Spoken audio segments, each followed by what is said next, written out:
But when it comes to technology, everybody just looks at the CTO and goes, yeah, I'm not technical. I don't understand what you mean. I always believed, particularly at Direct Line, was that taking the time to build the trust, having the trust, then allowed me to move faster and do things that I would not otherwise have been able to do. You have to be the cleverest person in the room. Yeah. And as you were relaying that to me, Sarah, and I'm not disagreeing that these are all attributes you have to have. Building your team around you is really important. Right, and building that trust within your team, helping your team. There is that thing that says you should always try and make yourself redundant. I don't think a CTO will ever try and make themselves redundant. Now you've stepped into a world of portfolio, advisory, that sort of thing. Yeah.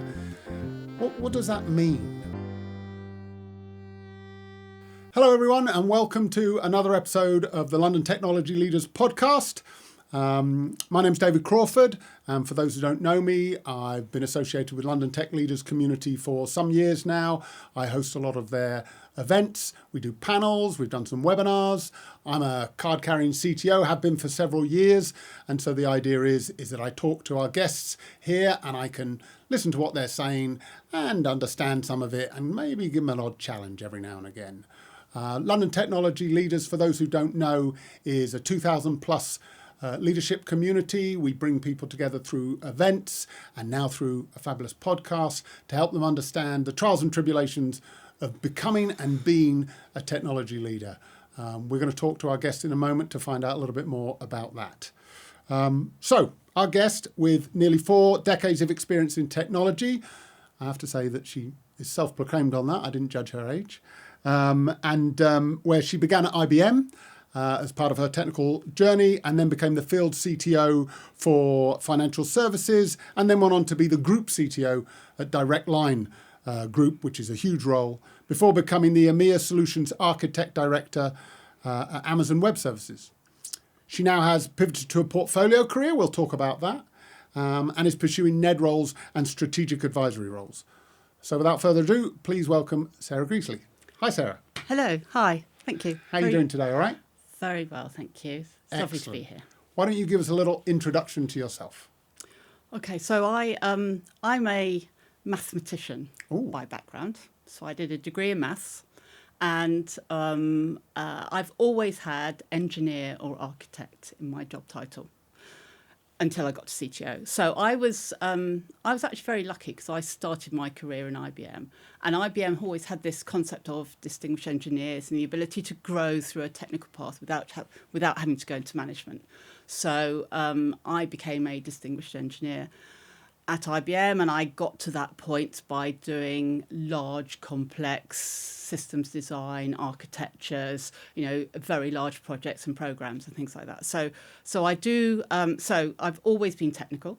I remain technical. I think technical is at the core of what I do. Right. But I then, and in both IBM and in Direct Line, and then most recently in Amazon, I actually came into that technical management role and became more of a what I would call a business leader as well as a technical leader. Okay, that's a great description. We're going to get into some of that. But before that, we're going to get to try and know Sarah a little bit better. So we've got 10 quick-fire questions. Snappy one-liner answers is what we're looking for, Sarah. So let's see how you get on with these. None of them are embarrassing, don't worry. Early bird or night owl? Early bird. Excellent. AWS, Google Cloud or Azure? I know what you're going to say, but just, you don't have to be on brand. No, so AWS. Okay, excellent. A tech leader you admire, past or present? Grace Hopper. Okay, might dig into that a little bit. 1 brilliant dev or 5 solid ones? Oh, that's an interesting one, isn't it? It is. I would tell you 5 solid and 1 brilliant. Okay, so you're cheating already. All right, we get how this is going to go.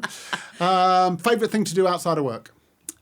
Skiing, travelling, Shakespearean theatre. Skiing, travelling and Shakespearean theatre, not all at once. But no. Okay, great. Who owns tech in 2025? CIO or CTO? So my immediate reaction was CIO, but actually I don't think that's right. I think the board owns tech. Right. I think that the exco should be owning tech, because Right. it has become something that is part of I love everyone's that. I'm just role. going to capture the one. The board should be owning tech. Do we get that? Yeah, okay, we got that one. Good. I totally agree. We might talk about that as well. Agile or waterfall? Agile. Okay. Which tech conference is unmissable for you? Reinvent. Okay. All right. Yeah. Just I mean, because we're everyone's there. It's very, just, very on brand here. What would you be doing if you weren't in tech? what would I be doing? Yeah. So I always used to say that my dream job was to be a usher at the Globe. Okay. Hence the Shakespearean. Hence the Shakespeare. Yeah. But I'm not so sure now, actually. I think an educator. An educator. Yeah. That's interesting. We've had other podcast guests who have said they'd like to be involved in education as well. I wonder if that's something about getting to a point in your career where you then say, I'd like to hand a bit of this back, right? Yes. Which is why you're on the podcast now, yes. of course. Or an explorer. That was the other one. Oh, an explorer. Excellent. Well done. Final question. And you'll like this one because you've declared yourself as still technical. What's your favourite coding language? Well, I'm going to say assembler. Assembler. Yes. Now you're just showing your age. Come on. I know I'm showing my age, but the purity. I loved assembler because it's like so precise, and I enjoyed it. I did some pretty good coding in assembler. All right. I mean, I'll do Python as well, but Okay. So a bit of old, bit of new. That's Yeah. okay. That's all right. Cobol's my secret thing. Right, So yeah, I was back. yeah, Anyway, let's yeah, not go there before we, get too risky. Thank you for those 10 questions. Hopefully we got to know a little bit more about Sarah. Let's get on with the main sort of subjects that we're talking about. So I think you've now moved on from being a full-time 5 days a week CTO. yeah. But what do you think that modern CTO looks like? If you look back at the next generation coming through, what were the key things that you used? What were the key attributes that you had as a CTO? And it may be that you now see they need something different, right? The world has moved on a little bit, even in the last 12 months, right? So what does a modern CTO look like, feel like, shape up like? Wow. So So let me start. I think there are some things that are consistent and coherent. Okay. Right? So trust, right? I always believed, particularly at Direct Line, was that taking the time to build the trust, having the trust, then allowed me to move faster and do things that I think I would not otherwise have been able to do. Right. Okay. So I think trust is probably at the core of the CTOs. I think. Certainly today, I think so curiosity, right? And I think that desire to continually learn. There is so much going on today. So much is changing, or there's so much hype or whatever. But this ability, this curiosity, this interest, I think is really important, right? The ability to go, what is going on here, and dive deep, right? Is really important. I think vision and strategy. I see so many people who kind of know the next step, but they don't know where they're trying to get to. So for me, I always think this is if you have a vision of where you want to get to, then it's much easier to know you're going in the right direction, right? You may zigzag on your way to get there, but at least you know where you're trying to get to. So those are the staples. Those are none of them sounded technical, which is fine. Right. But those are the staples. So what about the other stuff? So let me and so then I'm going to come on to the other side of it, which I kind of talk about being practical, right? No one. Much as we would love to, no one is in a greenfield environment. Yes, okay, if you're a startup, you might be in a greenfield environment. Sure. But actually, very few people are in a greenfield environment, right? So I think practicality is a characteristic of CTOs. Understanding and making those trade-offs, whether it's a risk trade-off or whether it's I can't do this because of, understanding not just how to make the bright shiny things work, but actually if I focus on making the bright shiny thing work, what happens to the rest of it, right? Okay. So financial. I was struggling. Financial acumen, financial understanding is important, right? Because no one has limitless budgets. Understanding where you are today and how to move from where you are today is also really important. From a technology point of view,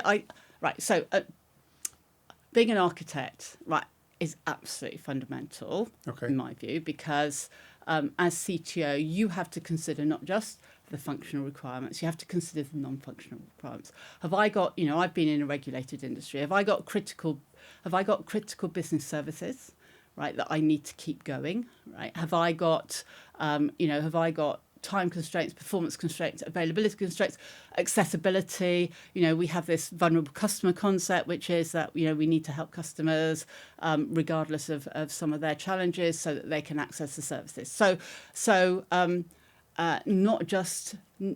it's that bridge between business and technology, which I think the CTO also has to have, right? And then kind of technology understanding kind of digs into it's partly the curiosity and the dive deep as well. So you need to be able to dive deep into the technologies and what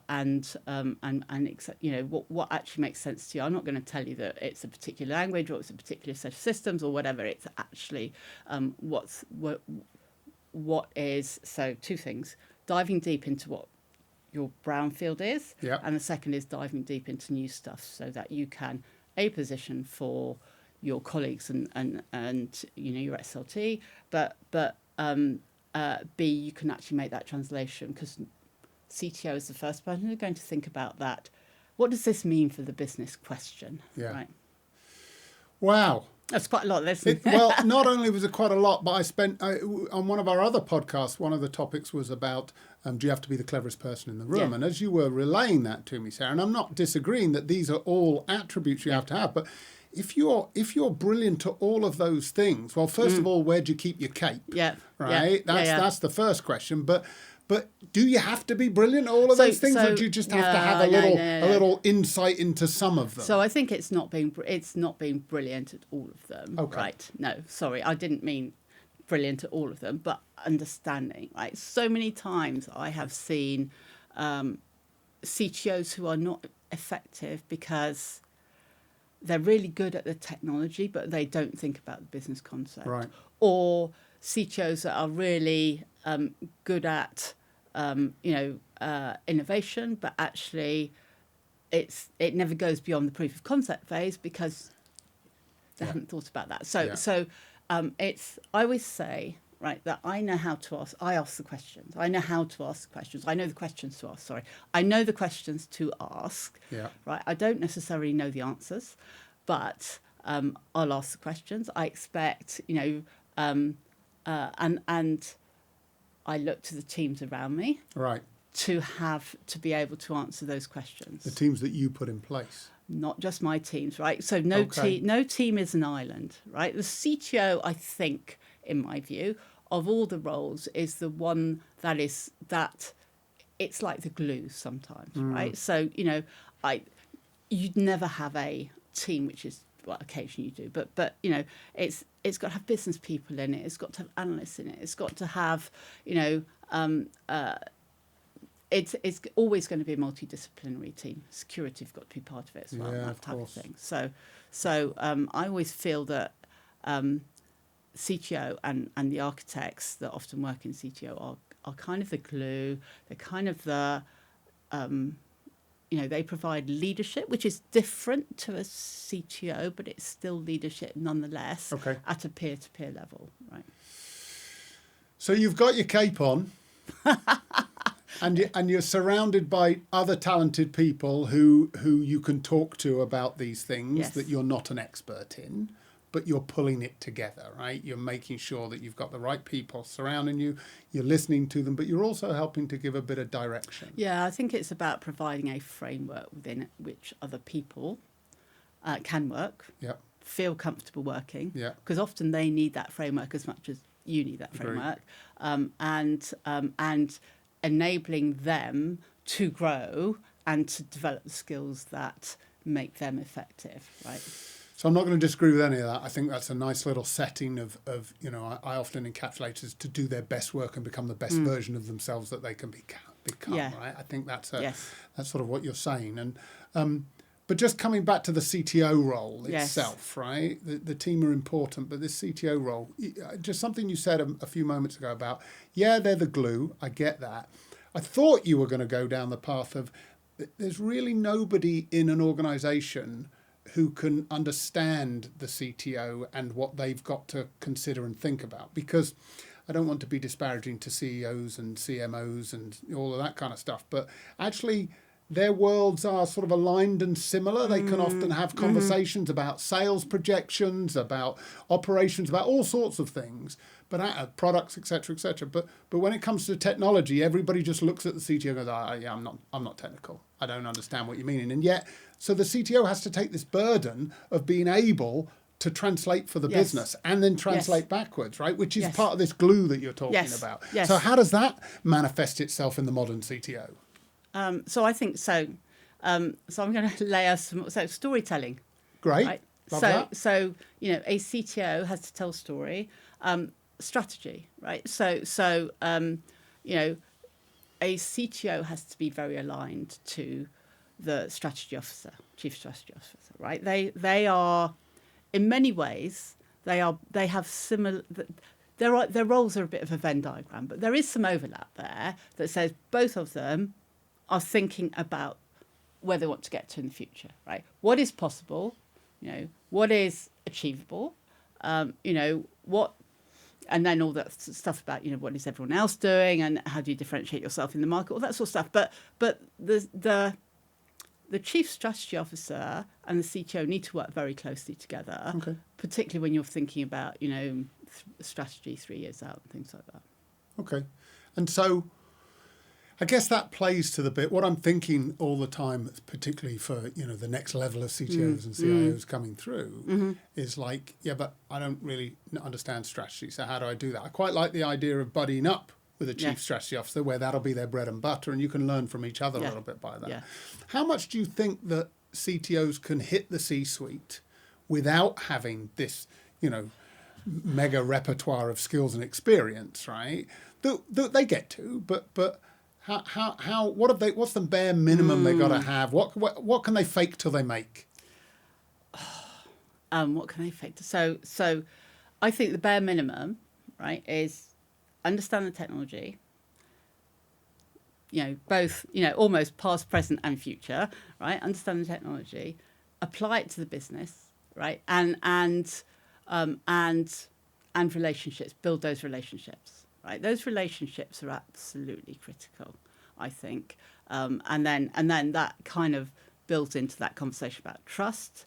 It builds into that conversation about storytelling, and it builds into that conversation about at the end of the day, you're measured by what you can. It's not just defining a strategy; actually, it's delivering a strategy. Right. And that and that really and then. Delivery at the end of the day, and that's not delivering pieces of code, but creating the framework within which other people can then operate, and we can deliver the strategy. I love the fact that you take this so seriously, right? And that's not meant as a criticism, but it's like this is real work. This is this is something which you've got to get behind and decide that you're going to purposefully do and move forward with it, right? Yeah. And I think that's important because we want to tell our audience that being a CTO comes with responsibility, comes with a burden, right? You suddenly got to get your strategy thing on. You've got to understand the business perhaps more than you ever did before. You've got to be a good communicator. You've got to manage your talent. All of these things, right? Yes. And the bottom line is, I personally don't think you have to be an expert in all of them, but you have to have a flavour and an understanding of each of them. Yes. How do you feel about different kinds of CTO? So, because what we've just defined here is like a sort of not a vanilla CTO, almost like a multi-scoop ice cream CTO. Every flavour is in there. Yeah. But we've got other types of CTO, right? Absolutely. Tell us a little bit about the other kinds of CTO and maybe how tuning yourself to that role can be different. So there are field CTO is a CTO you come across. What is a field CTO? Tell us.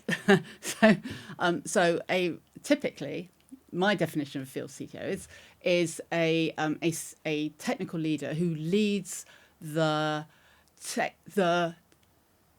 technical people who are helping customers to maximize the value of their particular technology, right? Okay. So they're front and center with the customer. So front and center with the customer, or actually usually sometimes a single customer if it's a very large customer, sometimes multiple customers, and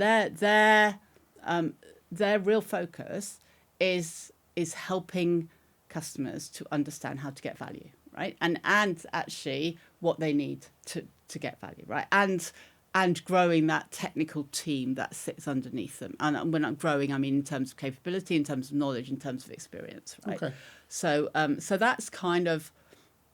that's what you see in a lot of technology organizations, right? And that CTO role can expand if you're just, either pre-sales or across the life cycle of products, or actually kind of pulling a number of products together into a system or architecture. So, okay.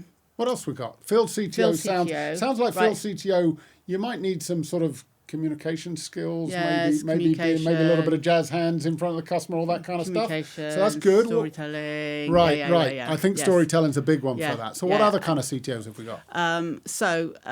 We've got, CTOs of smaller companies, right? Okay. Whether they're startups or small companies where the CTO is also, the head of engineering, they lead the dev teams.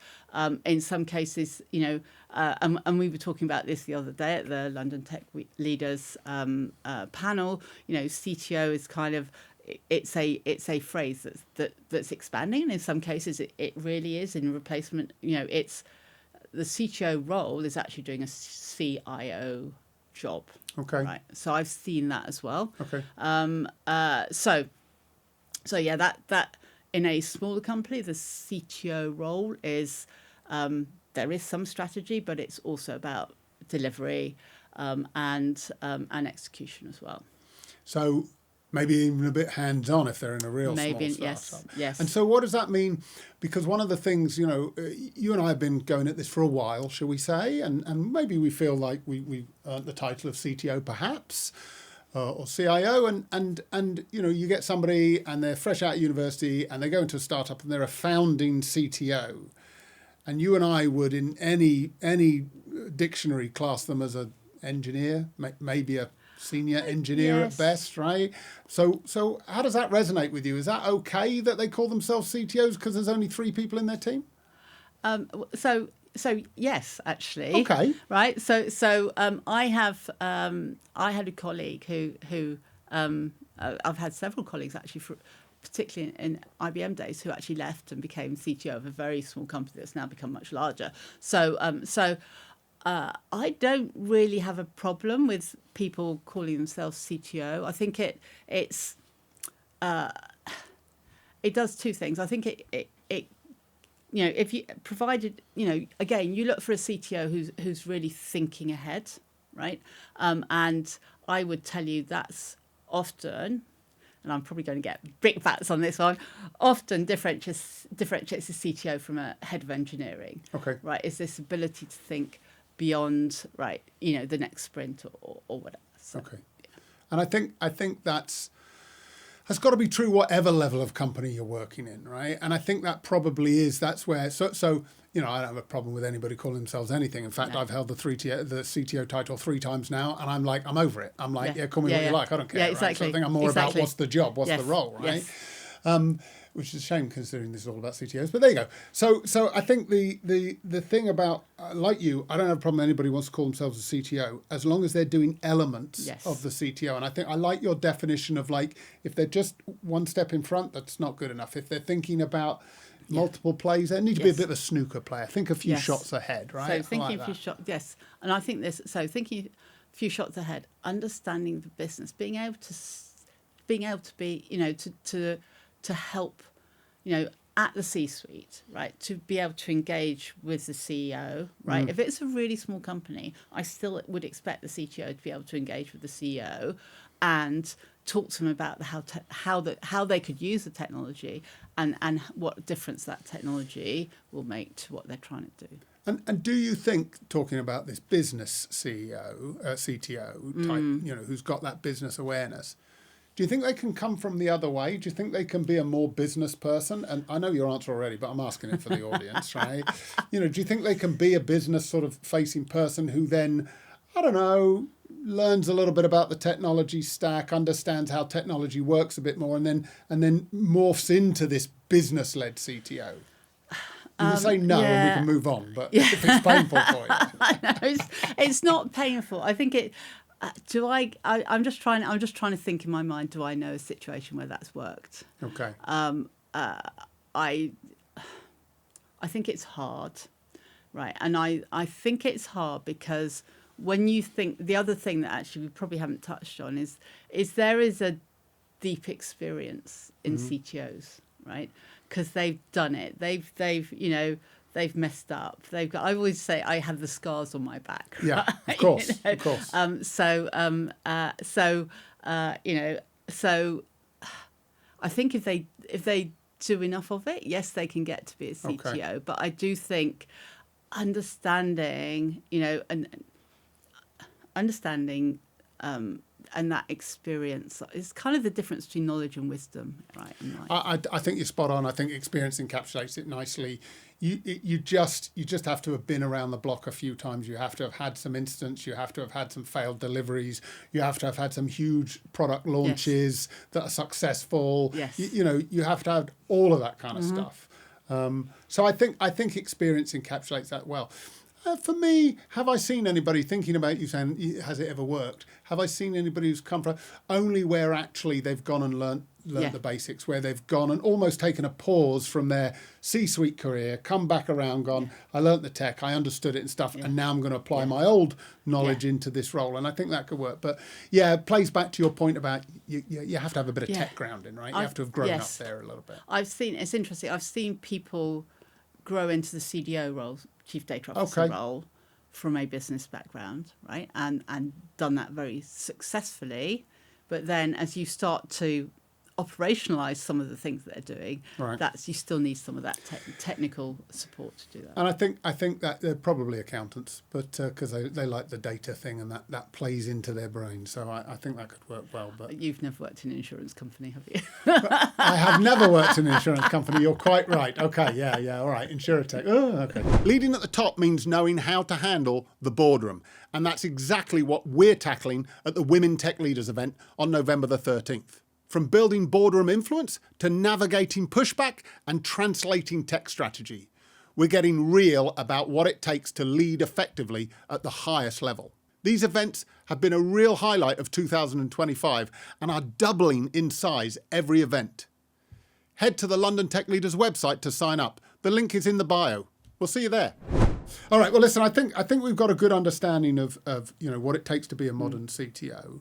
Or CIO, and there are different flavours of them. Yeah, you seem to be quite a comprehensive CTO. I'm sure there were different points where you exercised different skills, but now you're beyond being a CTO, right? Now you've stepped into a world of portfolio advisory, that sort of thing. Yeah, what does that mean? Is this like heaven or hell for CTOs? Is this a reward or a punishment? After you've been a CTO, you can go and be a NED, or you can go and have a portfolio career. What's that all about?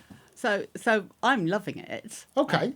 And I guess the reason I'm loving it, right, is that as I've got older, I've become a lot more purpose driven, right? So I have a number of passions that I'm, sustainability, bringing more women into STEM, actually bringing more, creating, kind of understanding, how to get the next generation into technology, right? There's this huge challenge going on at the moment with phones. Take phones out of school, that's fine, but you still need to be teaching the next generation about, what is AI, how does it work, what do you have to think about, this whole and thinking about the skills that the next generation of people coming out of school in the next 3 to 5 years will need, right? So all of that, right? I do a number of different roles. So I'm doing some work with charities focusing on young people. But actually I do some coaching of CTOs. Right? And I think that's really I really enjoy doing that because again, I'm not responsible, but actually I'm still a problem solver, right? Okay. And CTOs are So it exercises that little need in you, but at the end of the day, you're not Yeah. responsible at 3:00 in the morning on a Saturday when it falls over. And yeah, exactly. And actually thinking more broadly about things. So, for example, doing some work on frugal AI, right? Which I wouldn't have time to do. Right? Okay. If I was working 5 days a week or even 7 days a week, as a CTO, actually, I think this is going to become really important in the next 12 to 18 months. How do you optimize rather than just get bigger and bigger and more expensive? How do you start to optimize, drive down the cost? And that's something that, I can engage with without having to be, in a CTO role. And I suppose that freedom that you've got of time and choice enables you to think about maybe those more strategic plays. Yes. Whereas a day-to-day CTO, CIO will be like, I just got to get the job done, et cetera, et cetera. So I think that's really useful. So it's great for you. Well done. Congratulations. But we've got an audience here and they'd like to know how you did it, right? They'd like to know. So if you could, I don't know, let's say go back 5 or 10 years, knowing that you were going to head into this more portfolio role, what were the skills that you'd have wanted to practice a bit? What were the things you'd have wanted to build up on a little bit so that now that you're here, you'd be like, right, I'm tuned, I'm ready to go for this more portfolio? Yeah, so I think one of the biggest things that I felt I was missing was actually, we're back to accountants now, was financial, so financial acumen, a real understanding, the ability to read balance sheets and understand what the numbers are telling you, right? Even, yes, I'm a mathematician, but I'm the sort of mathematician that never did numbers. Okay. Just did algebra. We need a whole other podcast for that, maths without the numbers. All right, fair enough.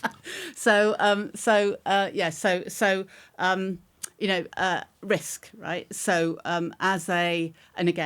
working in insurance companies is a great place to learn about risk, right? But as a NED, you need to understand risk. That business acumen, right, is really important. I've forgotten what the other one was. Compliance. Compliance. Well, that's important in so many industries. And actually, right? you know what? As a CTO, one of the things you do is you do governance. Right. You do governance because you are setting up frameworks, right? And you are creating the environment for making decisions about technologies, products, etc., etc. So you are doing some level of governance, but it's actually also that higher level of governance as well. Maybe just recognizing that some of the things that you're doing as a CTO, CIO are going to help you later in life, and just finessing those skills. Exactly, and that's where strategy comes in as well, right? Because as a board, you think about strategy. You spend time working with the ExCo and the SLT, but you're very much working with them around debating some of those really big questions about what markets you want to play in, or what countries you want to be in, or things like that, and that's real strategy stuff. Right. You talked about trust earlier on, and when you're in a company with the ExCo or whatever, you all work together to build those trusts and those relationships. Yeah, but as a portfolio person, you're a bit here, a bit there, a bit everywhere, right? Yes. Sort of thing. How does relationship and trust build in that example, and how can you finesse that? I think you have to work at it quite actively, right? So yes, you may be doing 2 days a month, right, or 3 days a month. But I think, so for me, it's about actually taking the time to meet people. And I would say the first 6 months of doing any portfolio role, actually you should look to do more than, so you should look to create those relationships. You look to talk to people. I'm a great one for not quite turning up and going, hello, I'm here, but actually, doing that digging and just finding out more. Yeah. So a bit of overinvestment to start with. I think Yeah. that's something I've learnt as well. Yeah. The only trouble is that sometimes you can therefore set the expectation that you're going to be that present and that much involved, and then 6 months later, when you step back a little bit, everybody's like, "Where did they go?" So there's a balance there. Right? There is a balance. There's a balance, but it's actually about and actually trust is one of those things that's hard to earn, easy to lose. That's such a trite statement, but trust is about doing what you're doing. Some of it is about doing what you say you'll do. Yeah. Right. Yeah. So and again, I would say to people that I'm here because I'm here to learn. Right. You may not see me as, and actually being very communicating lots. So being very open and transparent is really important as well there. I think that's really useful advice. Last question, then we're going to move on to something else. So this is going to be a short one. You're a NED. I'm a NED. Everybody seems to want to be a NED, particularly they get to a certain stage in their career and they're like, I'll become a NED, right? I don't know about you. I found becoming a NED was sort of like it's this closed club. If you're not a NED, you can't become a NED. And it was kind of challenging to get into. Now, I'm a NED in the NHS. I'm loving that. I'm learning loads. Hopefully, I'm contributing some value. What's it like being a NED? So NED, I cannot. So I have just done the FT diploma in being non-exec I did it as director. well. I loved it. Right. So that kind of it kind of opens the door. And you can look through the door and you can see. That's true. Right. Get a glimpse. So it's becoming a much more professional job, right, than it was. I know 10 years ago, I guess 10, 15 years ago. It's you are responsible. Right, and you do spend a lot of time actually thinking about that and what does that mean, right? Whether you are, in terms of the way that you turn up, the decisions that you make, actually being able to go, yes, I really need to understand what's going on here before I can, support making a decision or whatever. But actually, and being proactive, I think as well. So, and I think I've started. By I'm starting to build my portfolio, and some of that is strategic advisory, some of that is technology advisory boards, and some of that is not for profit. Right, but for me, those not for profits are absolutely aligned with my passion, and I love doing them. I think you're right to call out there's different flavours of NED. I think probably there's a misconception that this NED thing is like, well, we'll just chuck $100,000 a year at you. You turn up for the occasional board meeting. We'll give you a nice lunch. You cast an opinion or two, and then you go home. Sort of thing. I think it's much more diligent work than that. Yeah, completely. It's much more involved and responsible. I think it's I think I almost feel more responsible in my NED role than I do in any other role. I think so. And usually I'm paid a lot more in other roles, right? So I think it's a little bit of a conundrum. But. Yes, it is, and it is a it's the buck stops here type discussion sometimes. So, it is. Yeah. Thank you for that insight. That was really useful. It's clear, Sarah, that you've had a good career and you're now stepping into another phase of that where you're bringing that career experience and playing out, and that's absolutely great. And definitely there's an element of clear success throughout your career. But let's dig a bit deeper, right? You must have cocked up at some point, right? You must have made a mistake somewhere. You must have rued a decision or a path that you went down. Right. Maybe small, maybe big, maybe personal that impacted how you're a leader. Yeah. Talk to us about that. Show us your vulnerable side a bit, Sarah. Oh, right. Well, I've got two examples, right? So I started my career in the days when memory was expensive. Okay. And people were cheap, right? So a mainframe was, I think, 8 million, something like that. Really, So people made assumptions, or people. So and in this case, I was working with a bank, and as you know, banks have 6-digit sort codes. Yes. Okay? So typically, the first 2 digits tells you which bank it is, right? And it comes from the days where you had checks, and you'd sort the checks, and then you'd swap the checks around between the banks, and then they go back to the branches. And so the first 2 digits were, so I think Barclays is 20, Lloyds is 30, HSBC is 40. So you all had their sort codes. And in this mainframe system, they've gone, oh, we don't need to worry about the sort code because it's the same for all the transactions that we're processing. So we'll just focus on the other 4 digits, right? Okay. So because that saves some memory. Of course right? it does. Of course it does. Yes, really sensible. And then every time we present this to the customer or to the branch staff, we just put that the 2 digits at front back on, Yeah, right? And they never know there's only 4 behind, it's 6 back on. So we were looking at this, and we were trying to work out how to. So, we were adding new channels, we were trying to move to APIs, we were trying to deconstruct it. But so we were basically refactoring the whole thing, right? Yeah. And it actually didn't occur to any of us that there was that this was going on, right? That the whole system was predicated on 4-digit sort codes rather than 6-digit sort codes, right?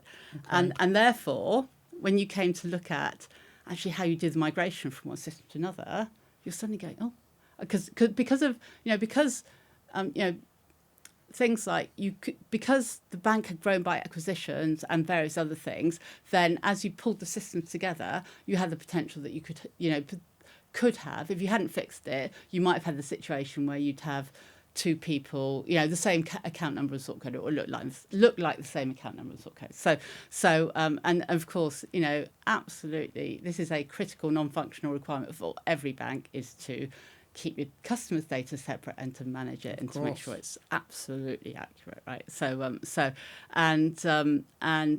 we kind of put together all the estimates and worked out how long it would take. And then as we dived a bit deeper and deeper and got into the detailed design, we were like, no, this is it's not a small amount of work. This is a large amount of work. So we literally had to do that piece of work that was like, okay, let's work through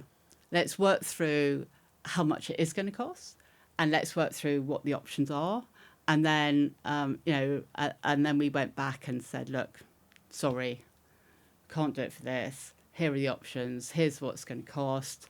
This is what, how long it's going to take, which was actually probably more important at that point in time. But that was like egg on face moment. Yeah, that sounds yeah. And you were what, the chief architect who made that decision to drop the two digits at the front? So no. I was like, no. So I was the person. So I think my learning from that was that I hadn't dived deep enough. Got it. Right. So you missed this point about it was popped back in and popped back. Yeah. So I'd missed it. Okay. Right? I'm having Y2K flashback trauma. It was at almost this point, a Y2K. Right? It was almost. It wasn't Y2K, but it was almost a Y2K type moment that was like, oh my God. Like, so when we got to Y2K, it's like, oh, I've been there, done that. We're going deep. We're going deep. Exactly. Everybody in, get the pizzas. Exactly. We're going deep on this exactly. one. So you kind of go, but at the time, it was kind of, you can absolutely understand why they did it in the way that they did it, but we'd forgotten. So you learnt from it. You learnt to go deeper. How did you feel about it? How once you realised that this was a challenge, a problem that you and your team had not uncovered in time, and now it was going to cost a considerable amount of time, money, and energy. Yeah. How do you feel about that as a leader? So immediately gutted, clearly. Yeah. That's honest.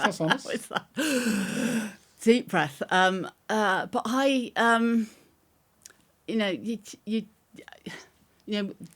you can't move forward until you go, and I did go, I'm really sorry.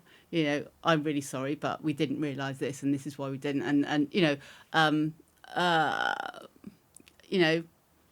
You can't move forward unless you go, I'm sorry, that's what's happened, right? So acceptance. A little bit. Yeah. I think feeling gutted and then moving to acceptance is probably, everybody says you can make a mistake, it's what you then do from there. Yeah, exactly. Right? And that acceptance helps you then move forward. And we were very clear, and we was actually, we didn't go, oh my God, there's a problem, help. We went, okay, we found a problem, this is what we think the problem is. Yeah. Here's some potential solutions. We're still investigating.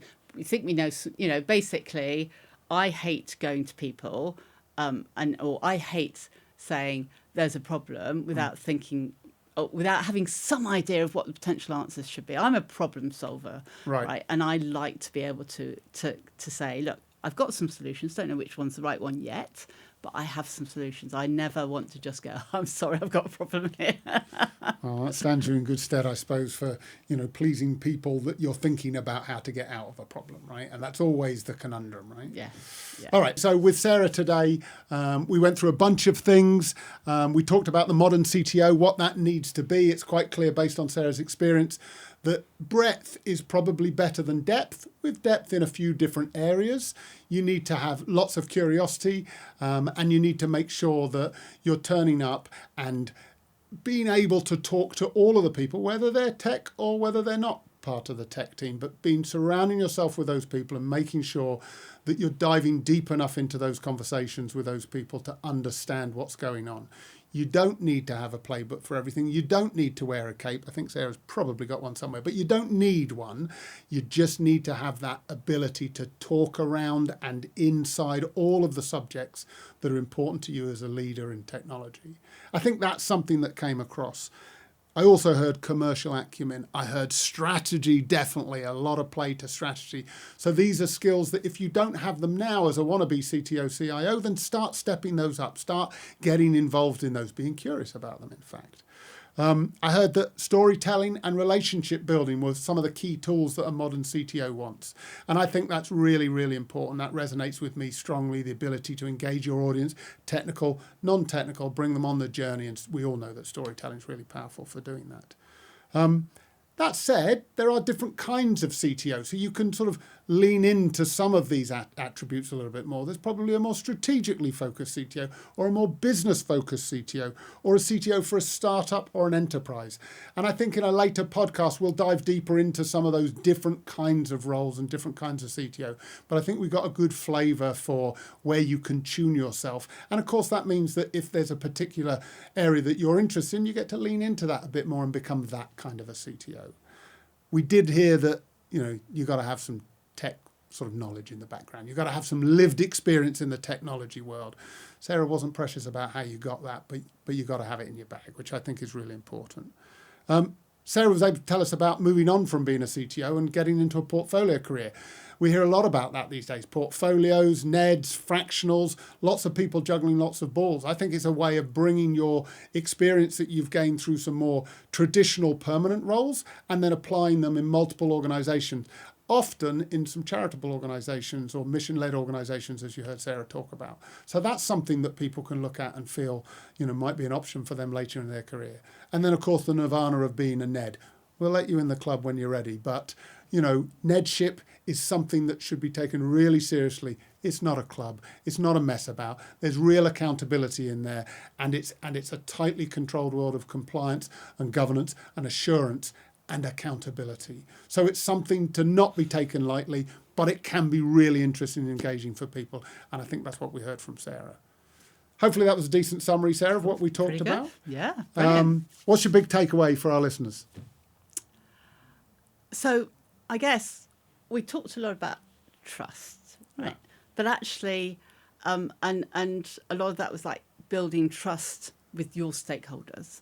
But by the same token, right, building your team around you is really important, right? And, building that trust within your team, helping your team, growing your team. There is that thing that says you should always try and make yourself redundant. I don't think a CTO will ever try and make themselves redundant, but growing your team, I think is it's a great thing to do, but actually it's really important because the more you grow your team, the more it allows you to actually spend that time stepping up, right, and operating at a more senior level because your team is you can trust your team to be there and to have you back. Right? So building out that team trust. Yeah. I think that's a great takeaway. I think we might have you back, Sarah, to talk about making yourself redundant as a CTO. I like that as a title for a podcast, right? I think that there could be some meat in there, sort of thing. I've got a lot of stuff to talk about there. Brilliant. Okay, well, thank you for joining us today, everybody. Hopefully you enjoyed another successful session of the Tech Leadership Podcast. Check us out on the socials. We've got lots of episodes coming up, so please join us for some more. But in the meantime, thank you very much, Sarah. Thank you. A pleasure.